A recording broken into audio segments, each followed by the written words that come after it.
قبر میں تلقین کے وقت میت کے شولڈر کو کیوں ہلایا جاتا ہے؟ مختصر سی زندگی میں انجام دینے والے گناہ کے بدلے میں جہنم میں ہمیشہ کے لیے کیوں ڈالا جائے گا؟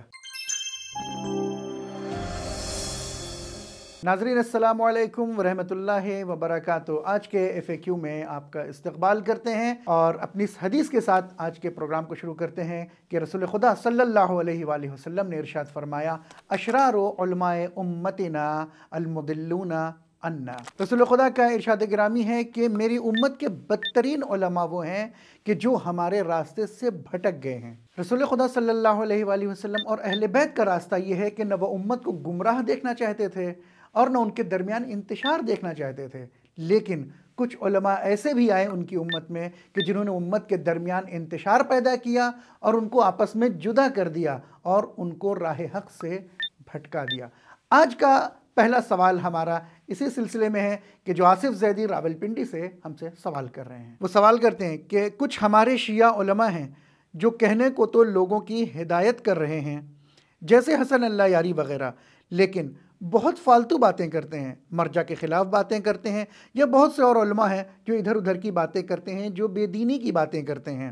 تو شیعہ علماء کا ان کے لیے کیا اسٹینڈ ہے؟ اس سوال کے جواب کے لیے چلتے ہیں ہم مولانا سید محمد ساجد رضوی صاحب کے پاس، دیکھتے ہیں وہ کیا جواب دیتے ہیں۔ بسم اللہ الرحمن الرحیم۔ یقیناً آج کل بعض ایسے افراد سوشل میڈیا پر مکتب اہل بیت علیہ السلام کا دفاع کر رہے ہیں جن کا انداز گفتگو اور لب و لہجہ سیرت اہل بیت علیہ السلام اور روش اصحاب اہل بیت علیہ السلام کے مخالف ہے۔ ان کی گفتگو کا اخلاقیات اور ادب و آداب سے کوئی واسطہ نہیں ہے۔ اگر ان کا مقصد دفاع مکتب اہل بیت اور ہدایت عوام ہے تو ضروری ہے کہ ایسا انداز اختیار کیا جائے جو مزید نفرتوں اور دوریوں کا باعث نہ بنے۔ مد مقابل کو برا بھلا کہہ کر، اس کا مذاق اڑا کر یا اس کی توہین کر کے اسے ہدایت کا راستہ نہیں دکھایا جا سکتا ہے۔ ایسے انداز کا نتیجہ یہ ہوتا ہے کہ لوگ تشیع سے اور مکتب اہل بیت علیہ السلام سے متنفر ہو جاتے ہیں۔ اگر ہمارا ہدف اور مقصد نیک ہے تو ضروری ہے کہ اس نیک مقصد کو حاصل کرنے کے لیے راستہ بھی نیک اور مقدس ہو۔ قرآن و اہل بیت نے ہمیں جدال کا حکم ضرور دیا ہے، لیکن جدال احسن کی تاکید کے ساتھ، یعنی ہم ان کے پیغام کو لوگوں تک پہنچائیں لیکن اس راستے کو اختیار کریں جو راستہ مقدس اور مہذب راستہ ہو۔ اور دوسری طرف جہاں تک آپ کے سوال میں اصولی علماء اور مکتب اجتہاد و تقلید سے مخالفت کی بات ہے، تو کسی انسان کو بھی عالمانہ انداز سے تہذیب اہل بیت علیہ السلام کی رعایت کرتے ہوئے انٹلیکچول اور اکیڈمک ڈسکشن کے ذریعے اپنی ریسرچ اور تحقیق کو پیش کرنے کا پورا حق ہے یا مخالف رائے قائم کرنے کا حق ہے، لیکن علماء پہ تہمتیں لگانا، ان کا کیریکٹر اساسینیشن کرنا، ان کی توہین کرنا، بے دلیل اور بے بنیاد الزامات لگانا، ایسی حرکتیں جہاں ایک طرف اسلام کی نگاہ میں سنگین جرم شمار ہوتی ہیں، وہیں دوسری طرف خود اس شخص کے آرگیومنٹ اور اس کے استدلال کی کمزوری کو بھی ظاہر کرتی ہیں۔ تو ہمیں اس بات کا یقیناً خیال رکھنا چاہیے کہ ہم اگر اہل بیت کے مقصد کی ترویج کر رہے ہیں تو اس کا راستہ بھی اہل بیت کی تعلیمات کے سائے میں اختیار کیا جانا چاہیے۔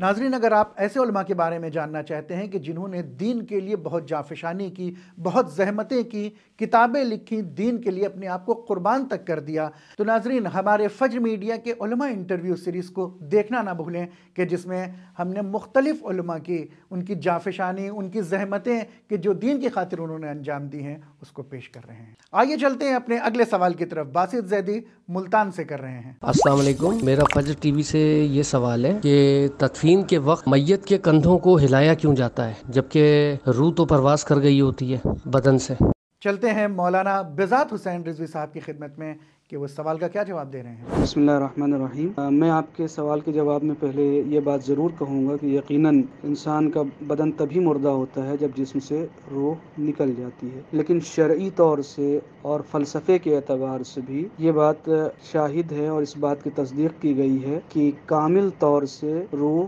نہیں نکلتی ہے، کیونکہ روح کے درجات ہوتے ہیں، ٹھیک ہے، کئی ایک درجے ہوتے ہیں، مراتب ہوتے ہیں۔ مرنے کے بعد یقیناً روح بدن سے نکلتی ہے، لیکن روح کے کچھ درجات، کچھ حصے، کچھ مراتب بدن سے نکلتے ہیں اور کچھ نہ کچھ حصہ اور کچھ نہ کچھ مرتبہ اور رتبہ روح کا باقی رہتا ہے جسم میں۔ اسی لیے امام کاظم علیہ السلام سے کسی نے سوال کیا کہ مولا یہ بتائیے کہ کیا جب کوئی انسان مردے کی قبر کے پاس جاتا ہے تو کیا مردے کو کسی چیز کا احساس ہوتا ہے، اس کا اثر اس پر ہوتا ہے، تو مولا نے فرمایا کہ یقیناً جب کوئی مردے کی قبر پر جاتا ہے تو مردہ خوشحال ہوتا ہے، اور جب وہ اسے چھوڑ کر کے قبر سے دور ہوتا ہے تو وہ تنہائی اور وحشت محسوس کرتا ہے۔ اور ہمارے یہاں خود اس بات کا حکم دیا گیا ہے کہ قبروں پر جائیں، قبروں کی زیارت کی فضیلت بیان کی گئی ہے۔ تو اگر مثال کے طور پر یہ ہوتا کہ بدن سے روح نکلنے کے بعد جسم کا کوئی مطلب نہ رہ جاتا اور پوری روح نکل جاتی، تو یہ حکم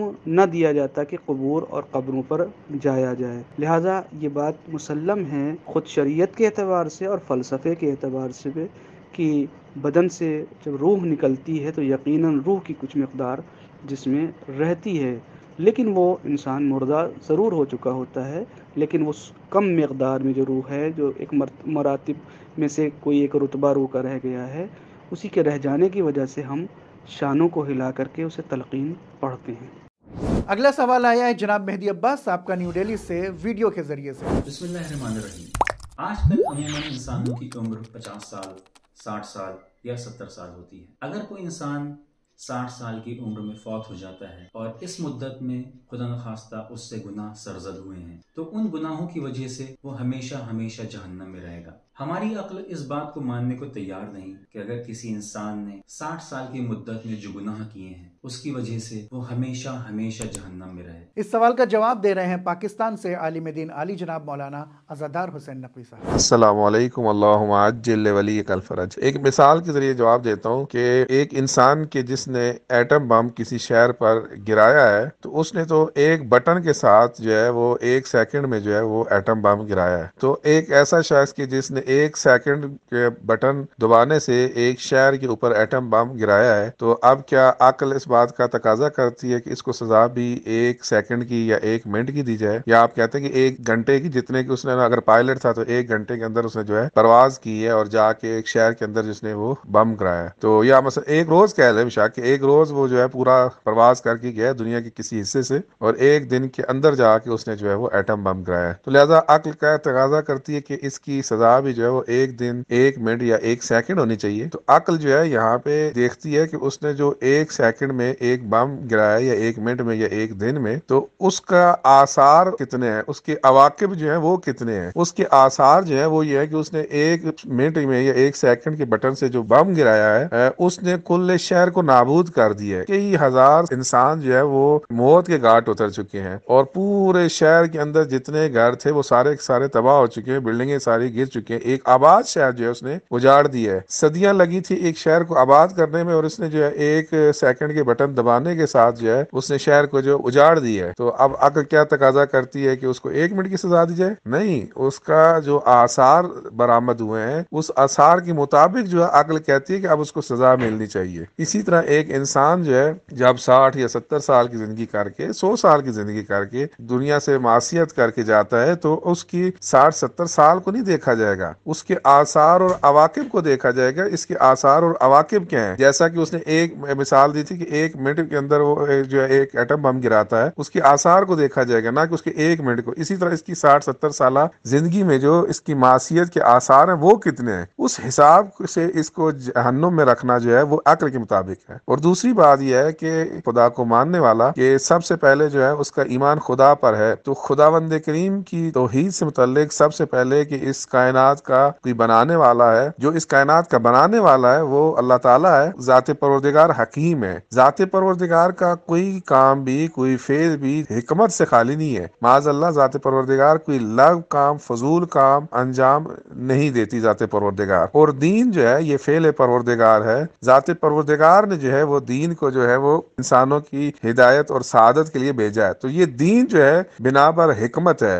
حکمت کے مطابق ہے، عقل کے مطابق ہے۔ اور اسی دین کے اندر جو ہے ایک اصل جو ہے وہ معاد اور قیامت ہے کہ جو انسان اچھے کام کرے گا اس کو بہشت میں بھیجا جائے گا اور جو گناہ کرے گا اس کو جہنم میں ڈالا جائے گا۔ لہذا بہشت میں بھیجنا بھی ذات پروردگار کا ثواب اور جزا کے طور پر وہ بھی حکمت کے مطابق ہے، اور ذات پروردگار کا کسی کو دائمی طور پہ جہنم میں ڈالنا اس کی گناہوں کی وجہ سے یہ بھی حکمت کی وجہ سے ہے۔ لہذا جہنم میں اس کا دائمی طور پر جانا جو ہے حکمت کے مطابق ہے، عقل کے مطابق ہے، کہ ذات پروردگار کا دین جو ہے وہ حکمت کے مطابق ہے اور دین کا خالق ذات پروردگار وہ بھی حکیم ہے۔ ناظرین، ہم یہ سوچتے ہیں کہ جتنی دیر گناہ انجام دینے میں لگی ہے سزا بھی اتنی ہی دیر کی ہو، لیکن ایسا نہیں ہے۔ مثلاً اگر کوئی کسی کی آنکھ پھوڑ دیتا ہے تو آنکھ پھوڑنے میں تو ایک لمحہ لگتا ہے، لیکن دوسرا شخص ہمیشہ ہمیشہ کے لیے اندھا ہو جاتا ہے۔ ناظرین، آپ اپنے سوالات کو ہم تک بھیجنا نہ بھولیں، کسی بھی پلیٹ فارم سے آپ بھیج سکتے ہیں، واٹس ایپ، فیس بک، انسٹاگرام، یوٹیوب، کسی بھی ذریعے سے اپنے سوالات کو ہم تک بھیجیں۔ انشاءاللہ ہماری کوشش ہوگی کہ ہم ان سوالات کے جواب جلد از جلد آپ کی خدمت میں پیش کریں۔ آئیے بڑھتے ہیں اب اپنے اگلے سوال کی طرف۔ سید زیغم عباس لکھنؤ سے سوال کر رہے ہیں۔ السلام علیکم مولانا صاحب، ایک کویشچن تھا کہ جو میسیجز انبیاء لاتے تھے تو ان کو کبھی وحی کہا جاتا تھا یا الہام کہا جاتا تھا، کیا یہ دونوں ورڈ سیم ہے یا دونوں میں کوئی فرق ہے، اور کیا یہ وحی اور الہام صرف پروفٹ سے ریلیٹڈ ہے؟ اس سوال کا جواب دے رہے ہیں کویت سے علی جناب مولانا مرزا عسکری حسین صاحب۔ بسم اللہ الرحمن الرحیم۔ اس فرق کو جاننے کے لیے سب سے پہلے اس بات کی وضاحت کرتے چلیں کہ وحی کا جو ڈکشنری میں معنی ہے وہ ایک پوشیدہ اور مرموز اور ایک سیکرٹ اشارہ ہے کہ جس کو ہر انسان نہیں سمجھ سکتا۔ یہ وہی شخص سمجھ سکتا ہے جس کی طرف وہ اشارہ ہوا ہے، یہ لغت کے معنی ہے۔ اور اصطلاح میں وہی کہتے ہیں اس پیغام کو کہ جو اللہ اپنے پیغمبر اور اپنے نبی یا اپنے رسول کے اوپر بھیجتا ہے، یا کبھی فرشتوں کے ذریعے،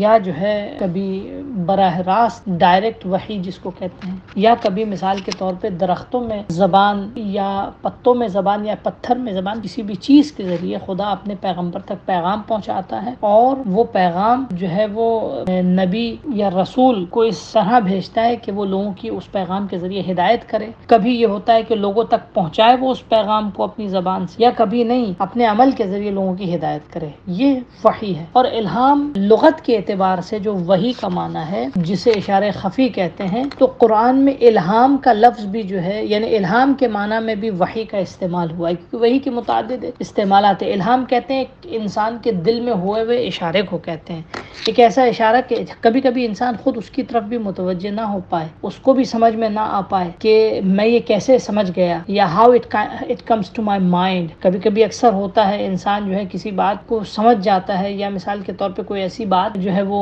کوئی ایسا حل، کوئی ایسا سلیوشن دوسروں کو دیتا ہے کہ جس کی طرف اس سے پہلے وہ خود آگاہ نہیں تھا۔ تو لوگوں کی ہدایت کے لیے، معاشرے کی ہدایت کے لیے، یا کسی شخص کی ہدایت کے لیے کبھی کبھی اللہ کوئی بات دل میں ڈال دیتا ہے، اس دل میں ڈالی ہوئی بات کو الہام کہتے ہیں۔ جناب موسیٰ کی والدہ کے لیے اللہ نے استعمال کیا لفظ، کیونکہ وہی ہمیشہ پیغمبر پہ ہوتی ہے، اور الہام جو ہے وہ پیغمبر پہ بھی ہو سکتا ہے اور پیغمبر کے علاوہ دوسروں پہ ہو سکتا ہے۔ جناب موسیٰ کی والدہ نبی یا میسنجر یا پیغمبر نہیں تھی، تو اللہ لیکن کہتا وَأَوْحَيْنَا إِلَىٰ أُمِّ موسیٰ، کہ ہم نے جناب موسیٰ کی والدہ کی طرف ہم نے وحی کی، یعنی یہاں یہ وحی ہے، دل میں اللہ نے الہام کیا، ان کے دل میں ڈالا کہ وہ اپنے بچے کو ابھی فرعون کے عذاب یا فرعون کے شر سے بچانے کے لیے ٹوکری میں ڈال دیں، اور پھر وہ ٹوکری جناب موسیٰ کو بہا کے فرعون کے دربار کے کنارے لے گئی۔ تو خلاصہ اس دل میں آئے ہوئے اشارے کو کہ جس کو خود انسان یا تو کبھی سمجھ لیتا ہے یا کبھی سمجھ بھی نہیں پاتا ہے کہ اس کے پاس یہ کیسے آیا، یہ سورس کیا تھا اس کا، اس کو الہام کہتے ہیں۔ تو اللہ لوگوں کی ہدایت کے لیے، معاشرے کی ہدایت کے لیے، سماج کی